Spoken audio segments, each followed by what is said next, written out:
Good evening, and welcome to Histoire du Soir. I'm Thomas, and tonight we'll uncover the true legend of Merlin the Enchanter. Step into the mystical world of the greatest sage of all time, from his supernatural birth to his vital role in the rise of King Arthur.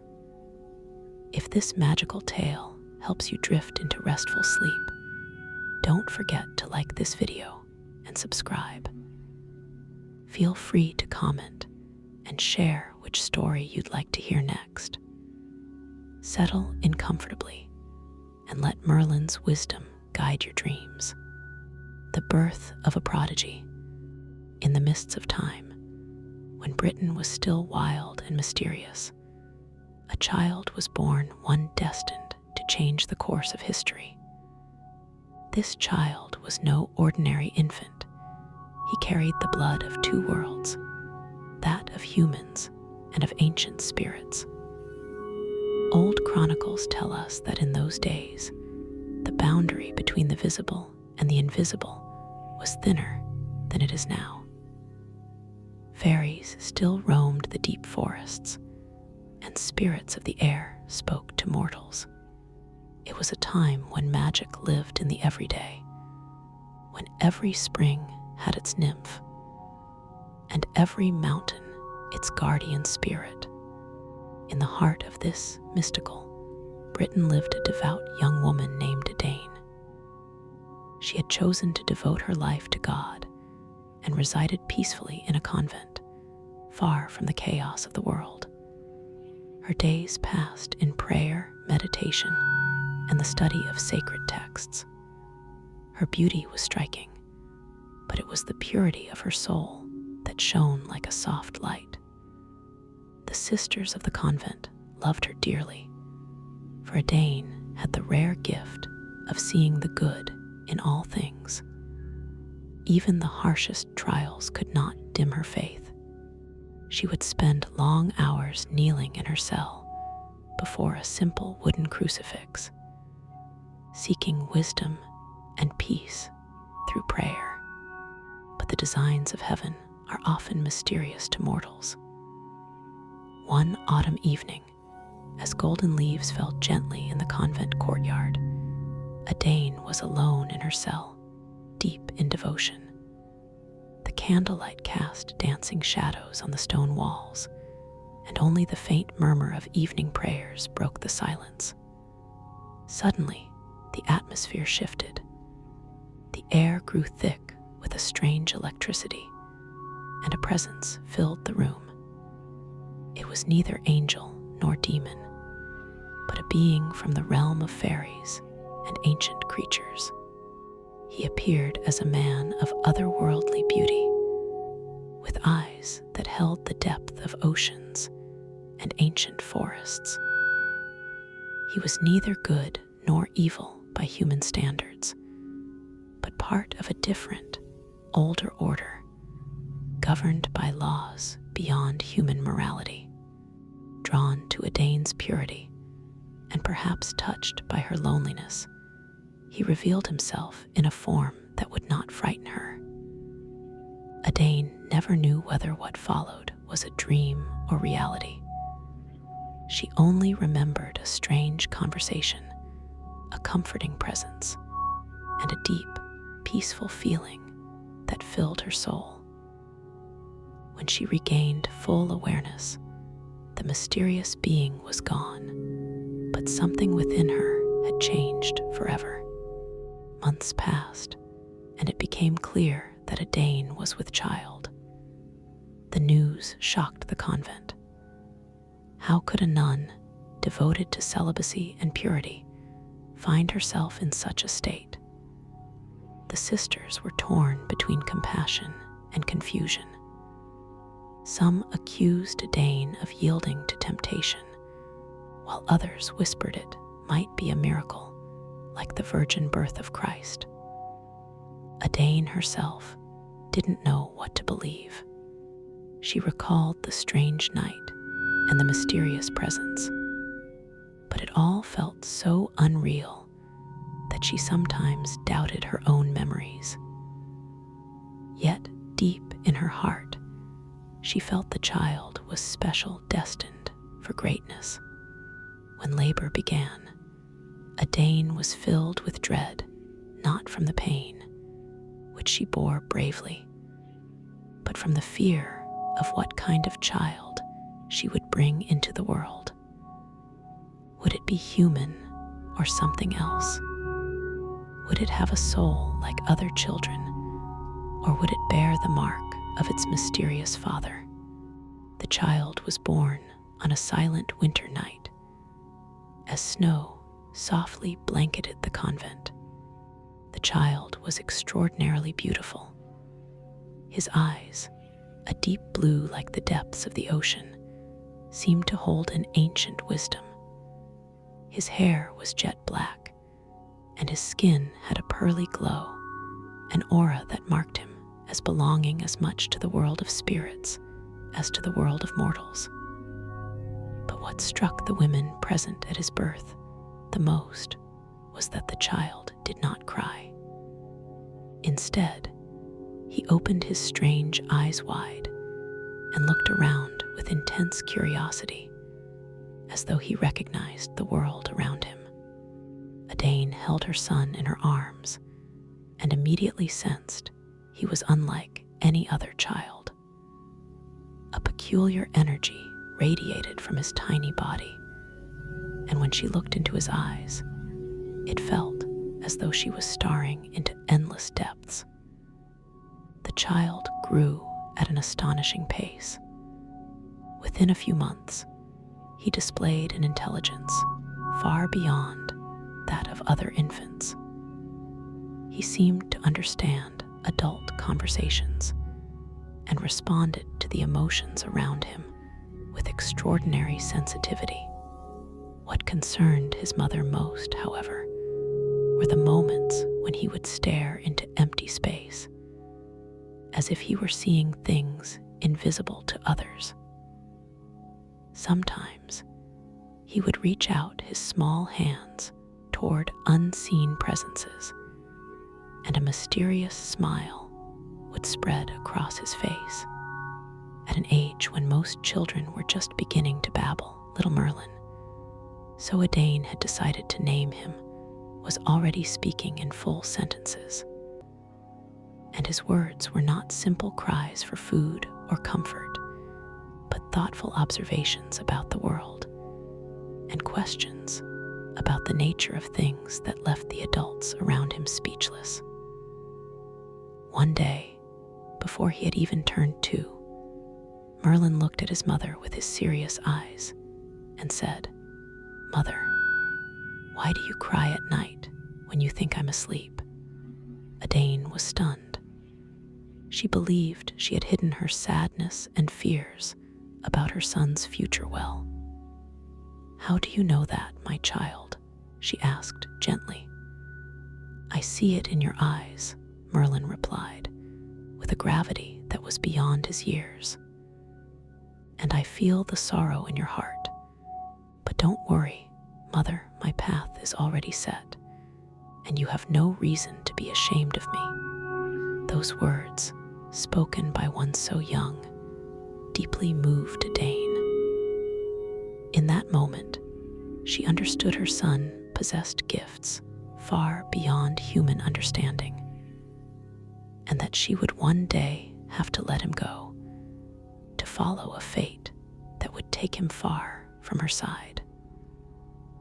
Signs were already appearing, indicating that Merlin's journey would not be that of an ordinary child. Around this time, fate brought into Merlin's life a man who would become vital to his growth and training. Blaise was a hermit and a scholar who lived alone in a cell deep within the forest, far from the noise of the world. He had dedicated his life to study and contemplation, seeking divine mysteries in solitude. But Blaise was no ordinary monk. In addition to his deep piety, he was remarkably learned, mastering not only sacred texts, but also the ancient druidic knowledge passed down in secret through the ages. He could read the signs in the flight of birds, understand the language of trees, and sense the invisible currents that flow through the world. One day, while meditating near his usual spring, Blaise had a powerful vision. He saw a child with strange eyes, carrying a great destiny, one who would need his guidance to fulfill a greater mission. The vision was so vivid, so urgent, that Blaise knew at once he had to find this child. Guided by his intuition and signs only he could interpret, Blaise made his way to the convent where a Dane and her son lived. The moment he laid eyes on Merlin, he was certain this was the child from his vision. There was a glow around the boy, a subtle light that only the initiated could perceive, confirming his extraordinary nature. Blaise requested to speak with a Dane and shared the reason for his arrival. He explained that he had been sent to guide Merlin's education, for the child was destined to become one of the greatest sages of all time. His words deeply unsettled the young mother, yet in her heart, she knew he spoke the truth. "Your son was not born for an ordinary life," Blaise said gently. "He carries gifts that require a special kind of training. If you entrust him to me, I will teach him everything he would need to fulfill his destiny." A Dane looked at her son, only 3 years old, yet he seemed to understand every word being spoken. In the child's eyes, she saw a silent approval, as if he had been waiting for this very moment. With a heavy heart, but certain she was doing what was right, she agreed to entrust Merlin to the hermit. Thus began the true education of Merlin the Enchanter. Blaise's cell was simple in appearance, but filled with priceless treasures. The walls were lined with ancient scrolls, celestial maps, and mysterious symbols. Dried herbs hung from the beams, and rare books occupied dark wooden shelves. It was a place where ancient wisdom met pure spirituality. From the very beginning, Blaise was astonished by how quickly Merlin absorbed his lessons. What would take other gifted students months to grasp, Merlin mastered in mere hours. He only needed to hear something once to remember it perfectly. His questions revealed a depth of understanding far beyond his apparent age. "Master Blaise," Merlin asked one day at the age of 4, "why do men fear what they do not understand?" The question, asked with the gravity of a seasoned philosopher, revealed his deep reflection on human nature. Blaise smiled and replied, "Because the unknown reminds them of their own fragility, my child. But you must learn to turn that fear into understanding." Blaise's teachings were wide and thorough. He introduced Merlin to ancient languages, Latin, Greek, and Celtic dialects that still carried the memory of Druidic times. He taught him the histories of nations, the geographies of distant lands, and the secrets of nature that no book could explain. But more than anything, Blaise slowly revealed to Merlin the full extent of his powers, for the child possessed a gift even greater than his brilliant mind. He could see beyond the veil of time. the past and the future opened to him like pages in a book. This unique ability allowed him to perceive the invisible threads that connected all things.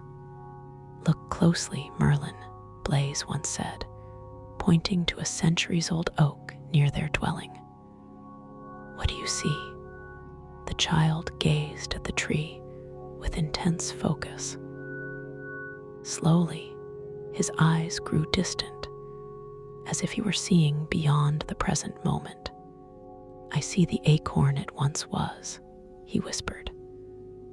"I see the seasons that helped it grow, the storms it has endured. And I also see that one day, its branches will shelter a fleeing king." Even Blaise was amazed by these visions, which revealed in his student an intuitive mastery of powers that usually took a lifetime to develop. As the years passed, Merlin grew in wisdom and strength. Blaise also taught him practical arts, astronomy, to read the influence of the stars, alchemy, to uncover the secrets of matter, and medicine, to heal both body and soul. But above all, Blaise instilled in him moral virtues without which power becomes a curse. "Always remember, my son," Blaise often said, "true magic doesn't lie in the ability to change the world, but in the wisdom to know when and how to do so. A wise man knows every action has consequences, and that the greatest power is often choosing not to act at all." These lessons were etched deep into Merlin's mind. He understood that his extraordinary gifts came with an immense responsibility toward humanity. He must not use his powers for personal gain, but for a purpose far greater than himself. One day, when Merlin was 12 years old, Blaise took him aside for a solemn conversation. "My dear child," the hermit began gently, "your time learning with me is drawing to a close. You have absorbed all I had to teach, and even more. It is now time for you to step into the world of men, to fulfill your destiny." Merlin lowered his head. He had always known this day would come, but had feared it nonetheless. Blaise's cell had become his sanctuary, the only place where he felt understood and accepted, despite his extraordinary nature. "Do not be afraid," Blaise continued softly. "You carry with you everything you have learned here, and much more. Your heart will guide your steps to those who need your help. And remember, even in the darkest moments, love and compassion are the most powerful magic of all." That night, Merlin had a vision was exceptionally vivid. He saw a kingdom torn apart by war, a people suffering from violence and injustice. And then he saw a future king, a noble and pure-hearted man, destined to unite all of Britain under one banner and bring peace to the land. But this king would need a guide, a wise counselor, to help him fulfill his mission. When Merlin awoke, he knew the time had come to leave the safety of Blaise's care and step into the greater world. His destiny was calling, and he was ready to answer. When Merlin left Blaise's hermitage to enter the world of men, Britain was in one of the darkest chapters of its history. The land was fractured into countless rival kingdoms, each ruled by a lord eager to expand his domain at the expense of others. War had become a constant state of being, and the people suffered under the endless weight of violence and fear. The roads were no longer safe, plagued by bandits who thrived in the chaos. Cities locked themselves behind thick walls, while the countryside was regularly ravaged by roving armies. In this brutal world, only brute strength seemed to matter, and the ideals of justice and compassion felt like forgotten luxuries no one could afford. It was into this troubled land that Merlin stepped, now a free man for the first time. His reputation as a sage and seer spread quickly. Despite his youthful appearance, he displayed a depth of wisdom and knowledge that astonished everyone who encountered him. Before long, messengers began arriving, sent by lords and kings, eager to consult the mysterious young man with the uncanny powers. Among those seeking his counsel was Other Pendragon, one of the most powerful rulers in all of Britain. Other was in the prime of his life, a fierce warrior who had carved out his kingdom with the edge of a blade. His battlefield valor was legendary, and while his enemies feared him, his allies respected him deeply. Yet Other was also a man of great passions, capable of immense generosity, but equally prone to violent anger. He loved war for its thrill, but in the quiet of night, he often dreamed of a united kingdom at peace. This inner contradiction haunted him, for he did not know how to reconcile his warrior's instinct with his nobler aspirations. When Merlin stood before Other for the first time, the king was immediately struck by the young man's extraordinary presence. Though he appeared young, Merlin carried a natural authority that even battle-hardened warriors could not ignore. His deep eyes seemed to pierce into the very soul, reading thoughts that had never been spoken aloud.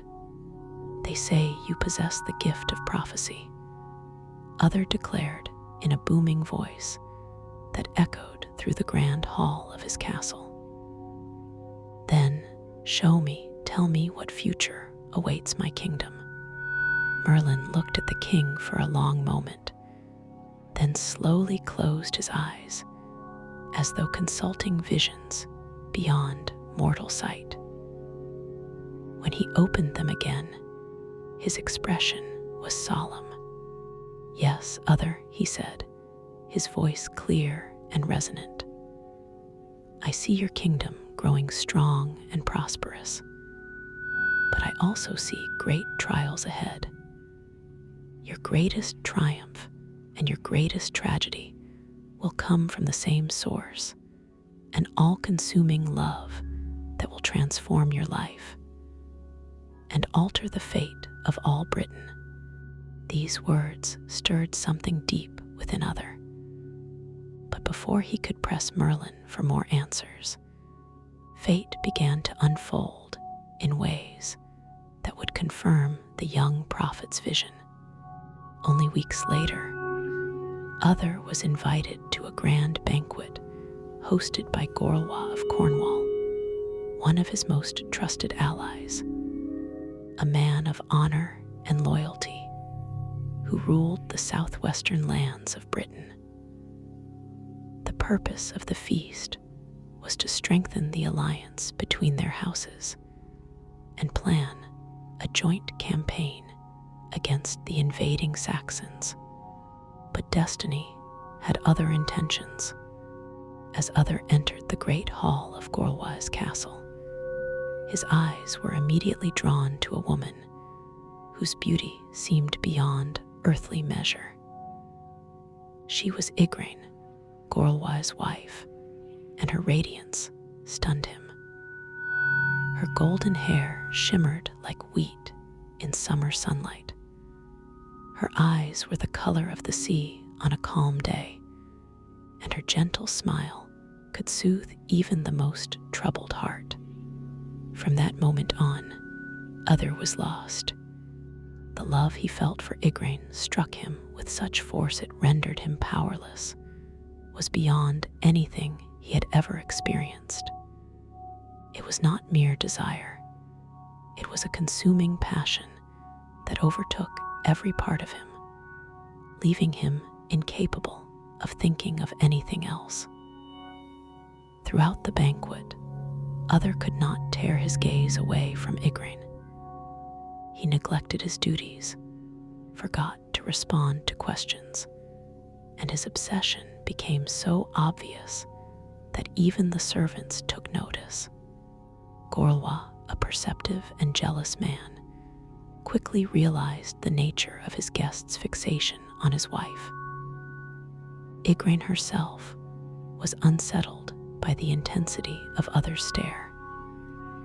Though she was a loyal and loving wife, she could not deny the strange emotion stirred within her by the king's gaze.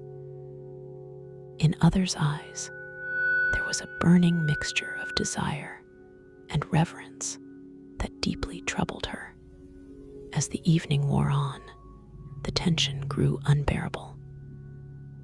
Gorlois clenched his fists as Uther devoured his wife with his eyes, utterly abandoning any sense of propriety or respect. The other guests, sensing the storm that threatened to erupt, attempted awkwardly to lighten the mood, but to no avail. At last, unable to tolerate it any longer, Gorlois rose abruptly and announced that he must leave at once with his wife to attend to urgent matters in his domain. Everyone understood it was a pretense, an attempt to remove Igraine from the reach of the king's obsession. Uther muttered a feeble protest, but it was clear he had lost all composure. As Gorlois and Igraine departed, the king followed them with a look of despair that did not go unnoticed. That night, Uther could find no rest. He paced his chamber like a caged beast, tormented by visions of Igraine that danced relentlessly through his mind. He had known many women before, had even believed himself in love once or twice, but nothing had prepared him for this all-consuming fire now devouring his soul. By morning, his servants found him pale and feverish. He refused food, ignored the questions of his advisors, and spent hours staring blankly ahead, murmuring Igraine's name. His physicians called it a strange illness, but the wisest among them understood. Uther was suffering from lovesickness in its most violent form. Then Uther remembered the prophetic words of Merlin. Desperate for help, he summoned the Enchanter, hoping he could offer a solution to the torment that had seized him. Uther knew now that his love for Igraine threatened not only his alliance with Gorlois, but the fragile peace of his entire kingdom. When Merlin arrived, he needed no explanation. The king's wild eyes, his pallor, his restless agitation, these revealed the truth of his heart. Merlin had foreseen this moment in his visions, and he knew that his role in the fate of Britain was about to begin. "Sire," Merlin said with grave solemnity, "I see your torment, and I understand the nature of your suffering. But before I offer my help, I must warn you, what we do from this point will will have consequences far beyond anything you can imagine. Other nearly collapsed at Merlin's feet. "Please," he pleaded, "help me win Igraine's heart. Without her, life has no meaning. I feel I shall go mad if I cannot possess her." The enchanter studied him silently, then closed his eyes, seeking wisdom in the hidden currents of fate. When he opened them, his face bore a sorrowful expression. "I can help you, Other," he said slowly. "But my help comes at a price you must accept without question.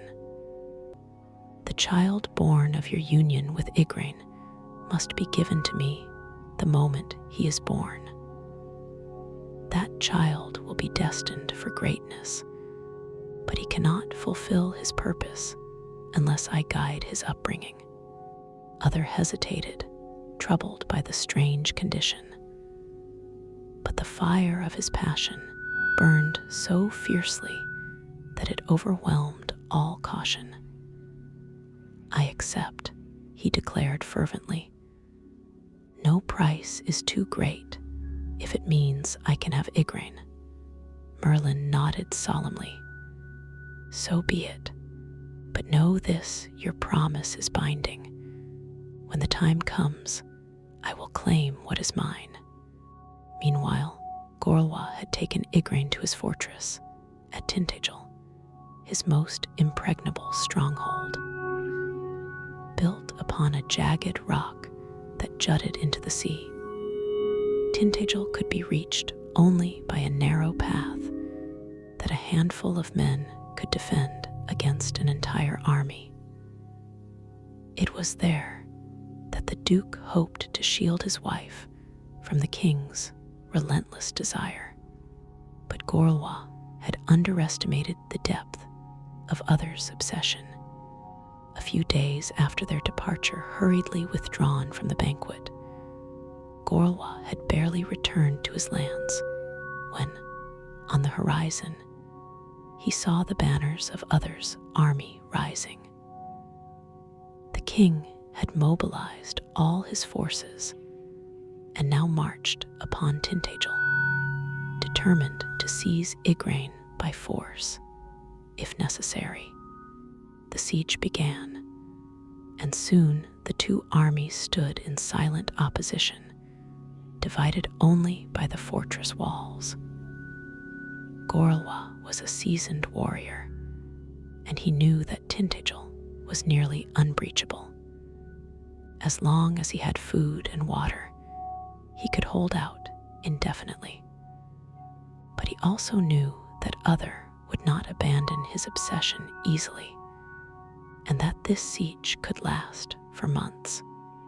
Within the towers of Tintagel, Igraine lived in anxious dread.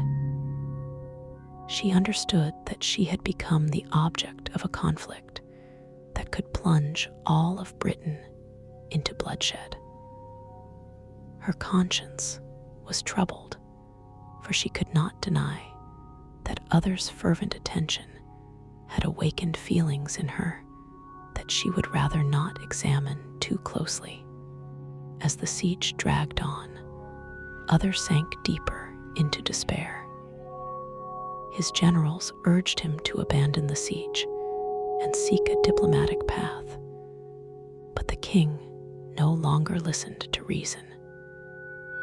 He lived only for the hope of glimpsing Igraine upon the battlements. Each day that passed without a sign of her deepened his suffering.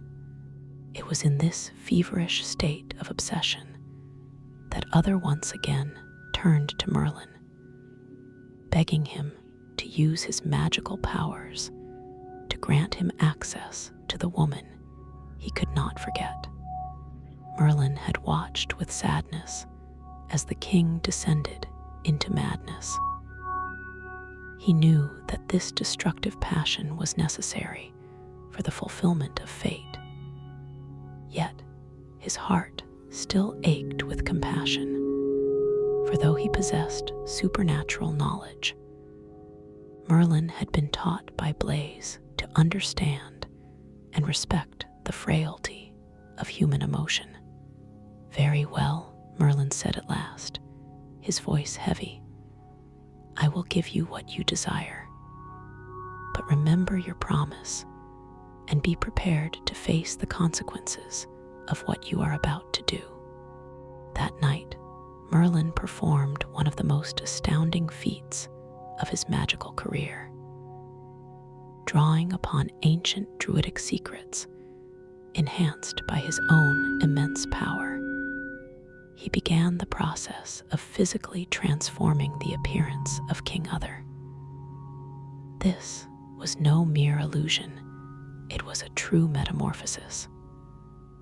The king's features, his voice, even his aura were reshaped. Under the enchanter's skilled hands, Uther's face slowly changed until he bore the exact likeness of Gorlois. Every detail was perfect, from the familiar lines around his eyes to the scar on his left cheek. Even his voice took on the exact tone and rhythm of the Duke of Cornwall. When the transformation was complete, not even Uther's closest attendants could have told him apart from the real Gorlois. But Merlin warned him, this magic would only last until dawn. He must complete his mission before the first rays of sunlight dispelled the enchantment. Furthermore, under no circumstances was he to reveal the truth to Igraine, not even a hint. Taking advantage of the night's darkness, Uther, disguised as Gorlois, approached the gates of Tintagel. The guards, fooled by the flawless illusion, bowed respectfully before the man they believed to be their lord. None questioned the Duke's sudden arrival, though a few were puzzled that he came alone and without escort. Igraine, who had waited anxiously for news of her husband, was overjoyed to see him appear in her chambers. She rushed to him, tears in her eyes, filled with relief to be reunited with the man she loved after days of dread and uncertainty. "My dear husband," she cried, throwing herself into his arms. "I was so worried. How fares the siege? When will this madness of Uther end?" Uther, shaken to hear his own name spoken with such scorn by the woman he adored, mumbled vague reassurances about the state of the battle. Igraine noticed his odd demeanor, but attributed it to exhaustion and the burdens of command. She led him gently to their bed, eager to offer him comfort after his trials. That night, in the quiet darkness of the Duke's chamber, Uther finally possessed the woman he had desired with such burning intensity. Igraine, believing she lay in the arms of her rightful husband, gave herself to him with all the tenderness and love she bore for Gorlois. But deep within, a subtle unease stirred. Something felt unfamiliar. There was a strange fervor in his touch, a hunger in his embrace that she had never known before. And though her mind accepted him, her soul sensed that the man beside her was not entirely the same. In the fever of his kisses, Igraine sensed a passion that far surpassed the tenderness of ordinary conjugal love.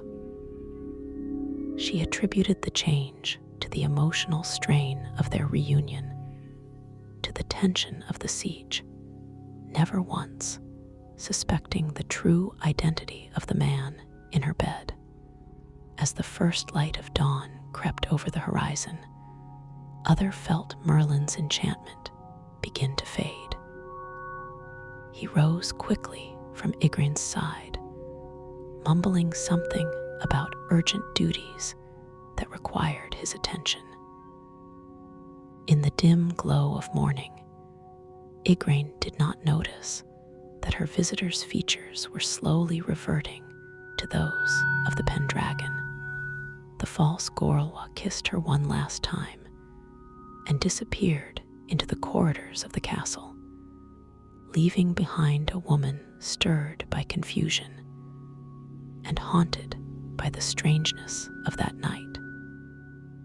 Something about the encounter felt dreamlike, as if she had passed through a waking vision. By the time Uther returned to his camp, the enchantment had fully dissipated, and he had regained his true form. He was exhausted, but content. For the first time in weeks, his heart was at peace. Merlin awaited him in the royal tent, his face somber and distant. "It is done," Uther whispered. "At last, I have held Igrain in my arms." Merlin nodded, his expression heavy with melancholy. "This night," he said quietly, "you may have conceived a son who will change the course of history. But the price of this union is far higher than you know." Indeed, as dawn broke over the camp, a group of messengers arrived with grim news that shook the entire army. Gorlwa, the true Duke of Cornwall, had been killed in battle during a surprise assault on the besiegers. He had died valiantly at the very hour when Uther lay in the arms of his wife. The revelation plunged Uther into turmoil. He realized that his obsessive passion had led to the death of an honorable man, a loyal ally, who had not deserved such a fate.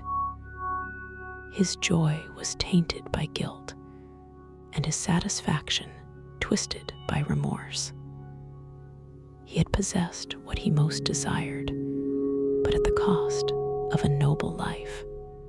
Back at Tintagel, Igrain was shattered by grief. Yet beneath the mourning, she felt a strange and terrible confusion. How could her husband have fallen in battle when she had held him in her arms just hours before?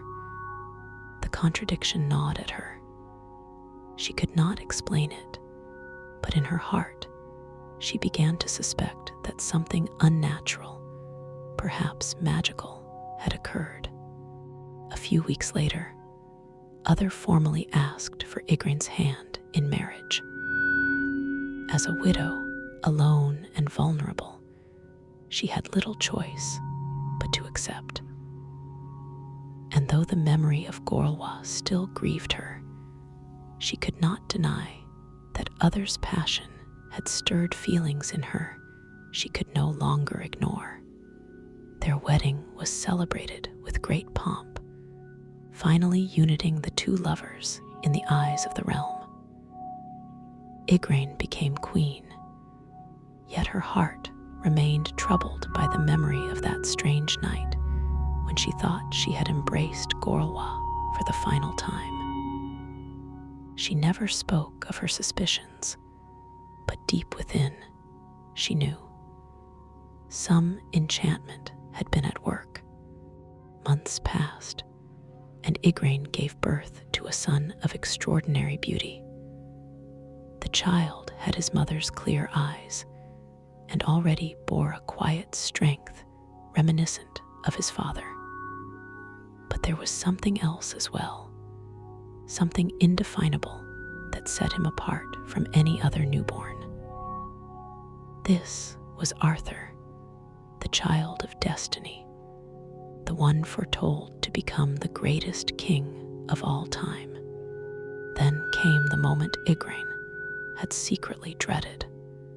No sooner had Arthur opened his eyes to the world than Merlin appeared at the castle to claim what had been promised to him.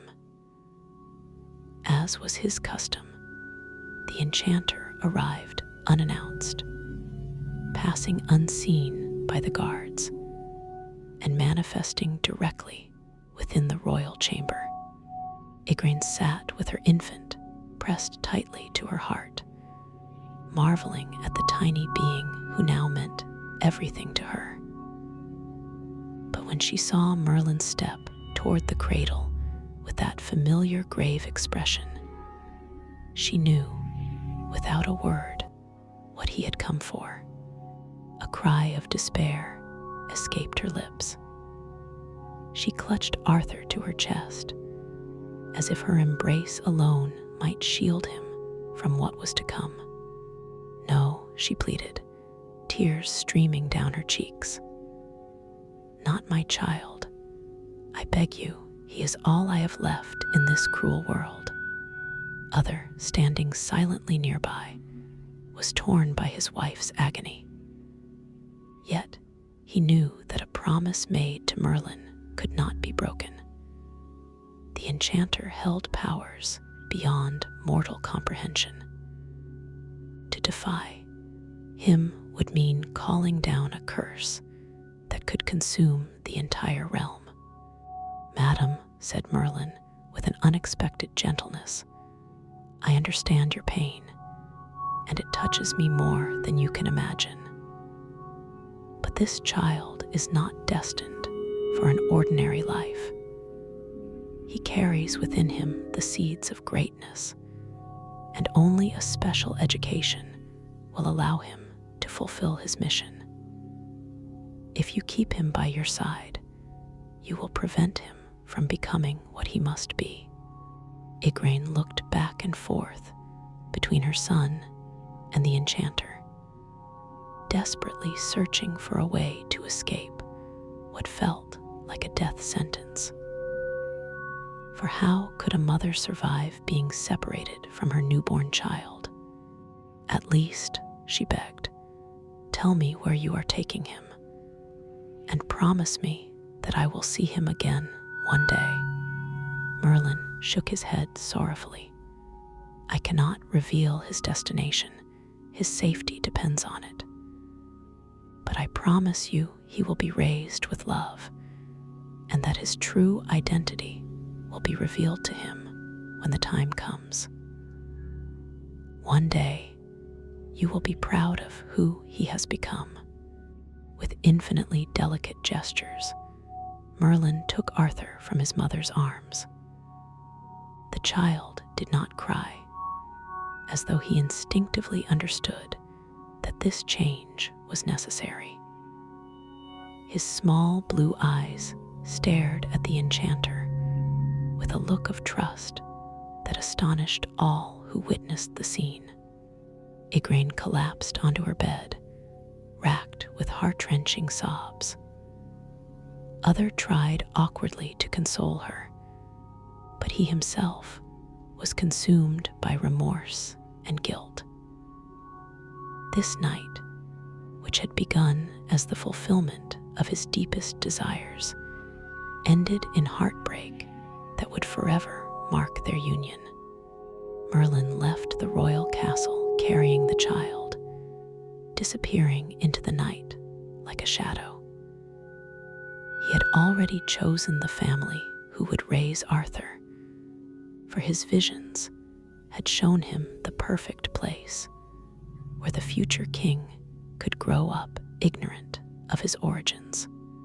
The family had to be noble enough to offer Arthur an upbringing worthy of his rank, but humble enough to teach him the virtues of humility and compassion. Sir Ector was a knight of good reputation, loyal and honest, who owned a small estate in the northern lands.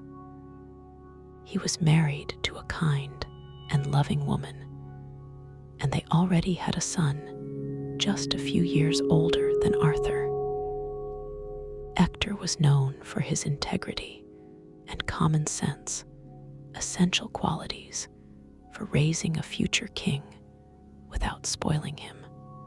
When Merlin arrived at Ector's home with the newborn, he told a carefully prepared story, He explained that the child was an orphan, the son of a nobleman who had died in battle, and that he was seeking a family to adopt him.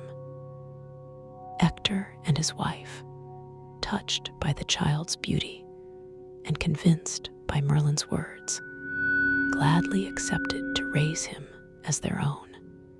"Call him Arthur," said Merlin before disappearing, "and raise him in love and justice.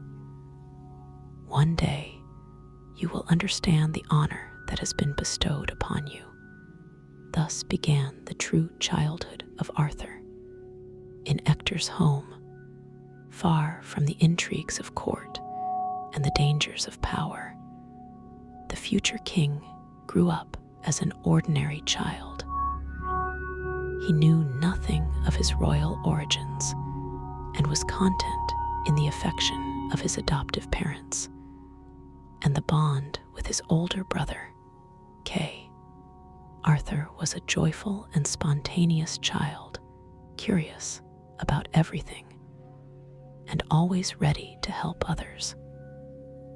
He already showed the qualities that would one day make him a great king: courage in the face of danger, generosity toward the weak, and a strong sense of justice. But these virtues developed naturally, without anyone trying to force them. Sir Hector noticed that his adoptive son possessed exceptional qualities. Arthur learned faster than other children, showed remarkable skill in all physical activities, and seemed to instinctively understand the principles of honor and loyalty. But the good knight attributed these gifts to good education and natural disposition, and was happy. Meanwhile, Merlin watched over the child from afar. The enchanter never revealed himself openly, but he made sure the best influences crossed Arthur's path. A particularly skilled swordmaster settled in the region. A learned scholar happened by and agreed to give a few lessons. A minstrel stopped to tell the most beautiful tales of chivalry. Thus Arthur grew up in a perfectly balanced environment, learning the arts of war and combat, but also letters and music. He discovered the simple joys of country life, friendship with the village children, working the fields, and celebrating the seasonal festivals. This happy and carefree childhood forged in him that unique character, which would later set him apart from all other kings. For Arthur, without knowing it, was learning the most important lesson a ruler can learn: to understand and love his people by sharing the life of simple folk, by knowing their joys and their sorrows. He developed that natural empathy which would one day allow him to rule with justice and compassion. The years passed peacefully, and Arthur grew into a remarkable adolescent. His beauty was striking, but it was above all his natural charisma that drew everyone to him. He had that rare gift of putting others at ease, of listening attentively, and always finding the right words to comfort or encourage. His adoptive brother, Kay, was at times jealous of Arthur's extraordinary qualities, but he sincerely loved him and was proud to call him his brother. The two boys got along well, despite their differing temperaments, Kay being more impulsive and prideful than Arthur. When Arthur reached the age of 15, Merlin judged that the time was drawing near to reveal his true identity. The kingdom of Pendragon was going through troubled times. The king was aging, and his enemies were growing bolder. Soon, a successor would be needed, one capable of uniting Britain and driving back the Saxon invaders. And that successor could only be Arthur, the child of destiny, raised in love and simplicity. I hope this epic of Merlin, the Enchanter, has transported you into the mystical mists of ancient Britain. May the wisdom of this great mage guide you toward a deep and restful sleep. If you enjoyed this journey through Arthurian legend, I invite you to subscribe to discover more tales that will cradle your nights to come. You can now let this video continue playing in the background. The relaxing music that follows will help you drift off even deeper. Settle in comfortably and allow your body to fully surrender. Just as Merlin watched over Arthur, this soothing melody will watch over your sleep. Now, I will guide you through a short meditation session to prepare your mind for rest. Close your eyes and let Merlin's magic cradle your dreams tonight. Take a moment to adjust your position. Adopt the posture that feels most natural to sleep in. Feel the contact of your body against the mattress, the soft pressure of the sheets and covers upon you. Close your eyes if you haven't already, and begin to notice your breathing without trying to change it, simply observing its natural rhythm. Let your body settle into this comfortable position. Feel the weight of your body sinking into the mattress, every part of you finding its ideal place for rest. Now take a slightly deeper breath. Inhale slowly through your nose and exhale gently through your mouth, as if blowing softly on a candle without extinguishing it. With every exhale, feel your body sink a little deeper into the mattress, as if a gentle heaviness were enveloping you. Continue breathing deeply at your own pace. As you inhale, welcome the fresh air that nourishes you. As you exhale, release all the tensions gathered throughout the day. Inhale, exhale, inhale, exhale. Imagine that with each breath out, your worries, your thoughts, your emotions that might keep you awake dissolve into the air, leaving you lighter and calmer. Become aware of the sensation of air entering and leaving your nostrils. Perhaps you notice its coolness as you inhale and its warmth as you exhale. There's no need to control anything. Just allow your body to breathe at its natural pace, in a soft and steady motion. Your breath is like an anchor, a point of stability to return to if your mind drifts away. The breath, always present, always available, a peaceful rhythm guiding you into sleep. Now, bring your attention to the different parts of your body, starting with the top of your head. Feel the contact of your head with the pillow. Let the weight of your head release completely. Relax your scalp, your forehead, your temples. Release all the small muscles around your eyes. Let your eyelids grow heavy and relaxed, as if wrapped in a gentle warmth. Relax your cheeks, your nose, your lips, your jaw. Perhaps you notice your face naturally softening, as if all the muscles are letting go. Shoulders, let them grow heavy and sink into the mattress. Feel all tension dissolve with each breath out. Now move down to your arms, your forearms, your wrists, your hands. Imagine a wave of relaxation flowing down your arms, all the way to the tips of your fingers. Feel each finger relax individually.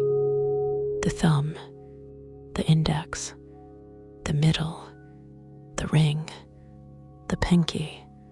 Your hands become heavy and relaxed. Your chest rises and falls with the rhythm of your breath.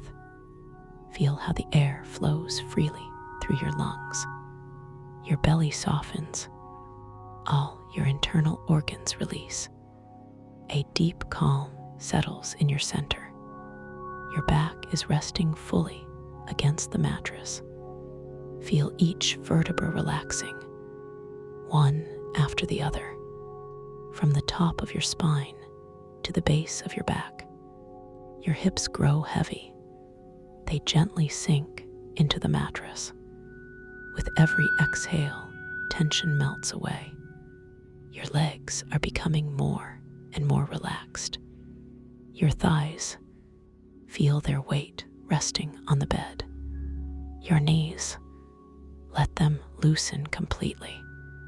Your calves, feel them grow heavy.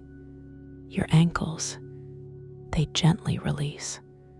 Your feet all the way to your toes. Every part of your body is now in a state of deep relaxation, heavy and light at the same time, as if floating on a cloud of comfort. Now, imagine you are wrapped in a soft blue-violet light, the color of the sky at twilight. This light gently cradles you. Feel it surrounding you, soft and soothing, like a cocoon of serenity. With each breath, this light becomes brighter, warmer, more embracing. It brings you a sense of absolute safety, of profound peace. As you inhale, welcome this light inside you. As you exhale, relax even more deeply into its comforting warmth. Now imagine you are gently floating in this light, as if carried by a calm, benevolent ocean. Each wave takes you a little further into the arms of sleep. You may feel your body becoming lighter and lighter, as if you're slowly dissolving into this soothing light. There's nothing you need to do, nothing to achieve. Just allow yourself to be carried by this sensation of peace and safety. In this space of light, everything is calm, everything is quiet. Time slows down. It stretches, softens, fades. Maybe now you begin to notice your thoughts becoming fuzzier, more distant, like clouds drifting across the sky, without needing to follow them. Each thought that arises simply dissolves into this light. No effort, no resistance. Your body is now perfectly relaxed. Your mind is growing quieter and quieter. You can allow your awareness to float freely now. No direction, no intention, just being. If thoughts come again, let them pass, like leaves drifting down a quiet river. You don't need to hold on. You don't need to push them away. Your body is growing heavier, as if it's sinking gently into the mattress. A pleasant sense of weight surrounds you. Your breath grows slower, deeper. With each exhale, you move a little closer to sleep.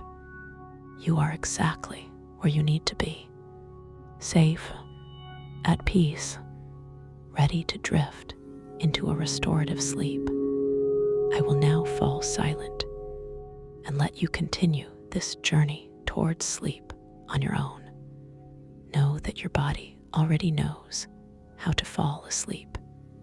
It's a natural process. You only need to trust it. If you're still awake in a few moments, that's okay. Just keep breathing gently and feel the relaxation throughout your entire body. Sleep will come in its own time. Let yourself slide into this gentle transition between waking and sleeping, this peaceful space where everything becomes soft and comfortable. Good night, crescent moon.